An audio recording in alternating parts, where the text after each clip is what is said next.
UCO வங்கி ஊழியர் சங்கம் தனது பொன்விழாவை கொண்டாடும் இந்த நேரத்திலே உங்களுடன் சந்தித்து சங்கத்தினுடைய பழைய நினைவுகளையும் நிகழ்ச்சிகளையும் உங்களுடன் பகிர்ந்து கொள்வதிலே நாங்கள் பெருமை அடைகிறோம்.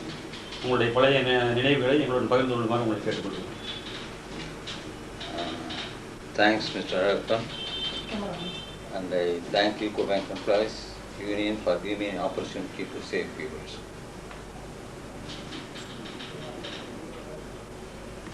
I joined the bank in 1959 October as a trainee. The training period was for 1 year, and I left the bank in October 60. After a gap of 6 months, I was again called and given a job in March 61, and since then I was in the bank and retired in August 2000.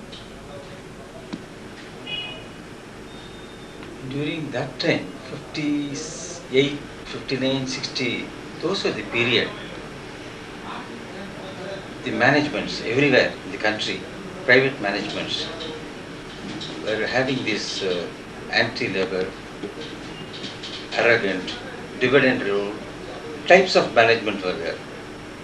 Uco Bank was no exception to this, particularly Chennai main where I was working. The manager there was Mr. Karunakar Nadu. His contributions to the bank, no doubt, were very great, excellent. But then, for the employees, the working conditions were very. I leave it to people who listens to my opinion will agree with me. At least those who work with me. Typical characteristics of private management were noticed, and likes and dislikes were particularly for officers. For their interscale promotion, you will be surprised to know that the seniority was not the criteria, or the qualifications were not the criteria, or in fact there was no assessment system also. But then increment, basic pay was the deciding factor for promotion. Now, very interesting thing is, at the time of every year, the favored ones will get 2-3 increments. Others will get continue to get no increment or only 1 increment. So the favored ones with their double, triple increments, their basic pay used to be greater than the others, resulting in their getting promotions, and really good officer was left out. This was the pattern of the bank at that time. And as far as the award staff is concerned, overtime was not there. Anybody getting overtime of 20 rupees and more, they had to affix revenue stamp, and Nadu was not permitting it, Mr. Karunakar Nadu. So whoever had worked 3-4 hours minimum a day extra OT, but they are getting not adequate, they are getting only 18 or 19. This was the condition. And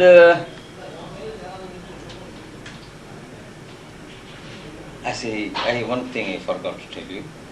I told you I was appointed in 1961, and I owe everything for my appointment in the bank when there was nobody to support me. It was only late Mr. Kirtivasan and Mr. B. Varadarajan. These were the two persons who helped me in joining the bank. I personally thank them very much. And during my training period, I witnessed a very big development in the bank.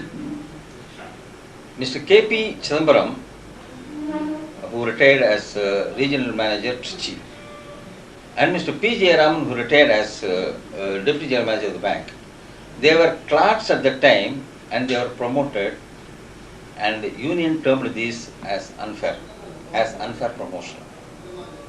So union organized protest actions, agitations, strikes, everything. And You know, at that time, to organize agitation, demonstration was a very, very difficult thing.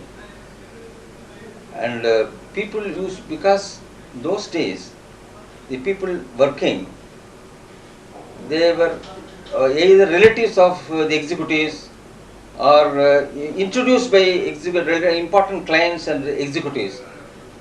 With the result, their participation in organizational activities was very limited. They were not voluntary also. If at all they came on account of the pressure from the union. So this was the time, union was also facing very great problem in organizing these things. But simultaneously, the bank also was making promotions by bringing direct recruits, probationary officers, graduate or postgraduate youngsters were brought in as probation officers, whereas people with 10, 15 years service, they were not getting promotion. Excellent clerks were not getting promotions, whereas these outsiders were placed above the senior employees. This brought dissentment. I mean, the employees were terribly upset about this direct recruitment. One thing about this direct recruitment, I just want to tell you, you can appreciate the management's stand. The probation officers were given excellent training in Calcutta, and the executives had to tell them frequently, don't mix with clerks, you will get clerical mentality. Some of the probation officers themselves told me. This was the background. Now, having been denied promotion in the bank by unfair promotions to people like K.P. Chidambaram, P. Jayaraman, and by bringing outsiders as probation officers, the our staff, the clerks and others started getting feeling this bank is letting us down. However much I contribute to the bank, they do not recognize my hard work. There is no future in the bank. So they thought I should be with the union and fight. Here comes, when I say union, at that point of time, Mr. S. Lakshmanan. He was the leader of the bank. A short man with beard, and the management officers were maintaining distance from him because union general secretary those days was an unwanted man. During office time, nobody could go near him. So in the evenings, he used to come, meet people, and he used to explain the misdeeds of the management, and he prepared the members for fight against the bank. And at that time, one D. Narayanan, I can't forget him, Mr. D. Narayanan, Bhagavan Das was president, but D. Narayanan was very much with Lakshmanan, and he helped in a big way to organize agitations, strike, etc. Of course, then came 62 youngsters like Seshadri, C.R. Subramanian, late CRS, myself, Santanam, so many, Govindan, Perumal, they were already there. I mean, there are many names, of course. It's not that I left them out, there are many names. The youngsters, on their arrival, union got a different, the scenario was different. The youngsters were supporting Mr. Lakshmanan, and then union never looked back. They started fighting for justice. This led to the bank coming into an agreement in 1968 for a fair promotion policy. And on account of this policy, people like Mr. K.V. Ramachandran was promoted, and then he became Deputy General Manager, and Mr. Ramani, who became General Manager, the highest position Mr. Ramani got on account of the promotion policy agreement signed by union with the management in 1968. And there I should not forget the services of Mr. R. Krithivasan. Mr. Krithivasan was the personal secretary to Mr. Karunagar. Mr. Krithivasan helped the union in several individual cases getting solved with his personal rapport with the manager, Mr. Karunagar. This definitely helped the union in getting a good name amongst the members that union could achieve so many things. For this, I am thankful to Prithvivasan. It was he who helped in many of the issues getting solved. And those days, it was undivided union. The entire south was having only one union with the headquarters in Chennai, Andhra, Karnataka, Kerala. And I can't forget Mr. M.K. Ramachandran, who later became president of AIBOC, already Uco Bank Officers Federation, Uco Bank. He was from Kerala at that time. He was a member of the union, and his participation. And from Andhra, particularly KGK Mallikarjun Rao, who was also participating in the activities of the union. I cannot forget the support we got from the federation also. At that time, big personalities like Mr. N. Sampath, Mr. C.S. of Canara Bank, Mr. V.K.K. of Central Bank. These were the stalwarts who helped in organizing, because it was very difficult to organize bank-based unions. And they were in touch with all the bank-based unions, and we all came as a group together, and it was the credit should go to the Tamil Nadu Bank Employees Federation, particularly Mr. Sampath. And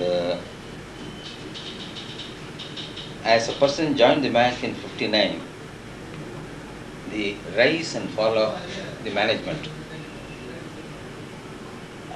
particularly Mr. Karunakar, who was very, very strong, and employees were at the very low morale. But after 1962-63, the position was reversed. And unions started getting a say. Unions started from demanding for the rights, fighting for justice, and unions had come to stay.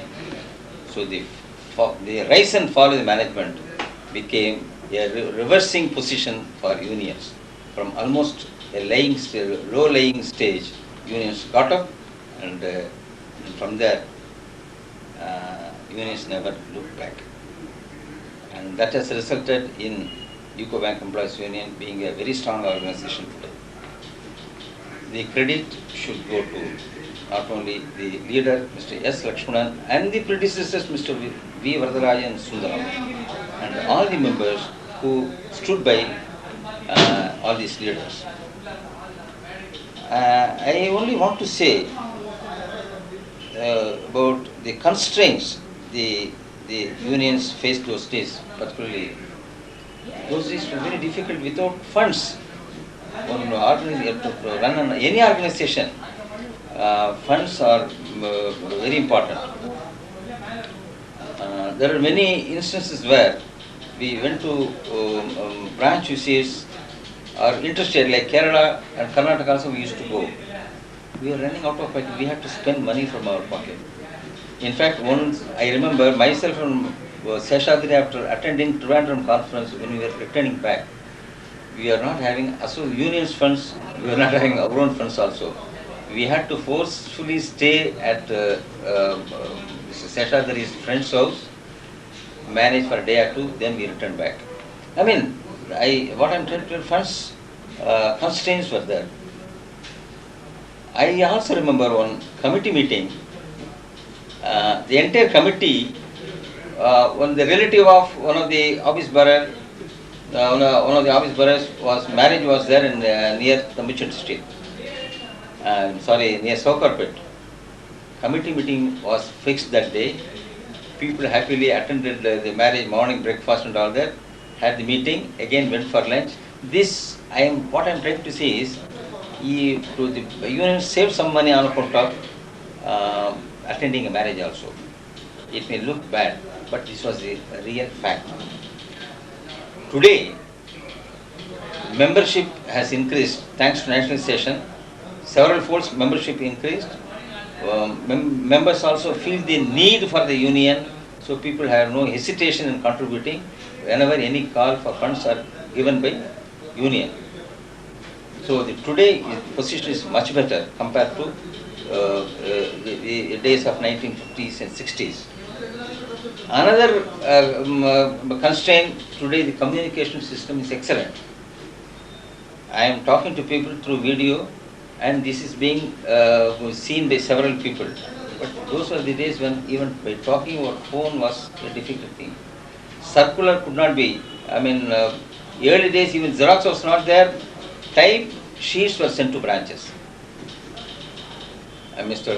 SL used to carry with him a portable typewriter to all the meetings, and from there he used to type then and there and send it to managements, because coming back and sending notices was a very difficult thing. And private management, today it is, after organization has become public organization, so constraint again private management versus public management. And above all today, the directorship is that unions have a say in the affairs of the bank, and the rightful share has been conceded by the government after a very great long struggle, and which were denied in the early times. So I have whatever has come to my mind, I have shared whatever I felt like telling, and I am really thankful to the union for the opportunity given to me, and I wish the conference, the Golden Jubilee Celebrations, all success, and I compliment a word about the present leader, Mr. Vijayan. True that Mr. Lakshmanan gave, in fact, he brought the unions, the employees together at a time when the union, the members were confused. But today, Mr. Vijayan, after Lakshman had left, consolidated the position, and I should say he is taking the members, his members, in the right path, and his contribution to the welfare of the bank also are very appreciative. I congratulate Mr. Vijayan for his excellent contribution to the trade union movement as well as to the bank. I wish him, I wish the union all success. Thanks.